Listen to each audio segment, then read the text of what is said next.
I think that your bikini picture, I mean, that photo was giving me life. Thanks. Yes, and you says, my biggest fear, a picture of me in a bikini unedited. Yeah. Yeah. I mean, okay, so I have put up unedited photos or edited photos before. Yeah. Yeah, now it's unedited always. Yeah. But I remember when social media first came out and it was like, okay, Facetune. Yeah. I'm going to spend that $2.99. Exactly. And I would be looking at, I would edit the whole thing. I would maybe leave a couple dimples because I'm like, let me just like keep it semi-real. Yeah. And then I would, you know, the little blue button on the bottom and you can see what you did. And then Yes, like, yes. Yes. I feel like it's a trigger. I feel like that blue button is a trigger. Well, first of all, if we're going to talk about triggers, social media in itself is a giant trigger. 100%. I did learn that you can mute some people. Yes. Which is good. You can mute stories and feed. Because Yes. I'll admit, I have a few friends that are just like so insanely beautiful that like I love them to death. But even seeing my friends, I'll be like, ugh, why don't I look like that? I know. And I'm like, those are my friends. And in a normal situation, I would unfollow. Yeah. Because it's triggering for me. But But it's a these friend. are people I love. And I just happen to be friends with these like people that are sex symbols ridiculously and hot. ridiculously good looking. So I'm like, oh. I also love blocking people. I love blocking Gotta people. say it.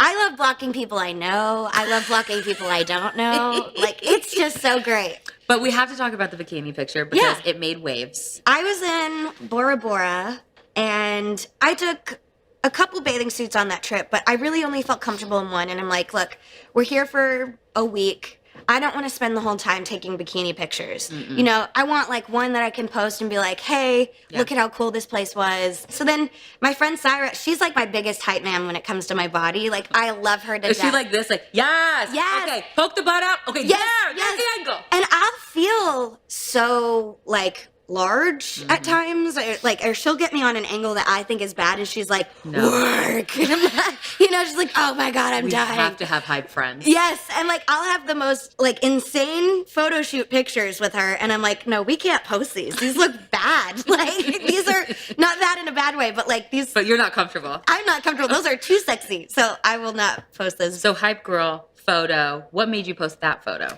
So I was in the studio, and I was working with one of my favorite producers, Oak. We were writing, and we were like making this song. It was like an anthem about like body positivity, because I was like, we need an anthem. When I go into the next chapter of my career, what do I want it to be? Because I've always done the sexy route. I've never really done the whole like feeling comfortable in yourself, like I don't have to be in a one-piece leotard on stage, you know?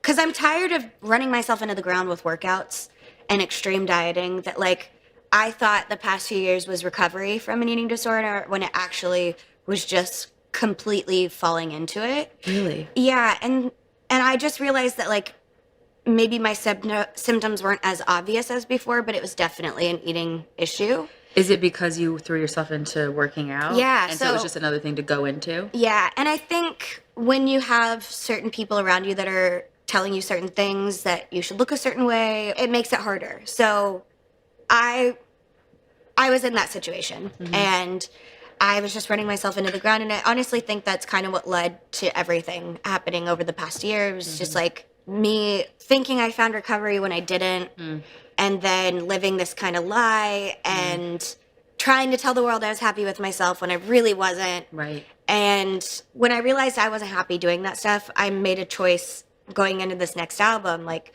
all right, when I present this, I'm not going to worry about what I look like. You know, I'm not going to worry about trying to look a certain way or fit a certain mold or whatever. Like, that's just not who I am. Someone needs to stand up for people that don't naturally look that way. Like, I had to work my ass off every day in the gym 6 days a week to like maintain that figure. And it's just like, that led me only one way. And I don't want to go down that path again. So I'm not willing to like destroy my mental health to look a certain way anymore. Well, bravo to you for figuring that out, because I think that a lot of people, when they are going through some kind of recovery, they just find the next thing to dive into. Yeah. And you found it, and you acknowledged it. When you don't have people that like know the signs around you, like I think what I really needed was someone to come in saying like, hey, I think you might want to take a look at how much you're working out, or like maybe 3 times a day is excessive for working out. You know, wow, 3 times. There was times where I like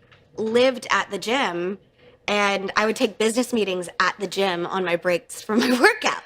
And I'd be like I'd be gross, but you know, at least I didn't have to leave and shower and Right. And then you could just go right back into another workout. I'd eat a meal, go work out, eat a meal, go work out. And it was just like, that's not happiness to me. That's not freedom. And that's not everything that I've worked for and that I preach to people. So why live that life if it's a lie, you know? So I just decided not to live that lie anymore. I love that. Thanks. I just decided to not live that lie anymore. Yeah. Here she is. Yeah. It is a commitment to be in the public eye. Like, here we are. It's like we're constantly being judged because of social media. You have this incredible platform of young girls who are constantly looking up to you. It's a lot of pressure. And what you don't realize is like you have these dreams, right? When you're a little girl, like I want to be, for me, I just wanted to be a singer. Right. I just wanted to get on stage and sing in front of people. Like I performed in the talent show when I was in kindergarten and fell in love with it and was like, this is what I want to do for the rest of my life. And everybody was like, whoa. Yeah. Did And that they're voice like, just all come right, out of her? well, Or no. yes, it was a big voice, but I also had like my microphone cut out in the middle of my performance. Rude. So it could have like ruined me for life, but instead I was like, I'm going to keep doing this. And I like overcame it. And in that moment, it decided my destiny.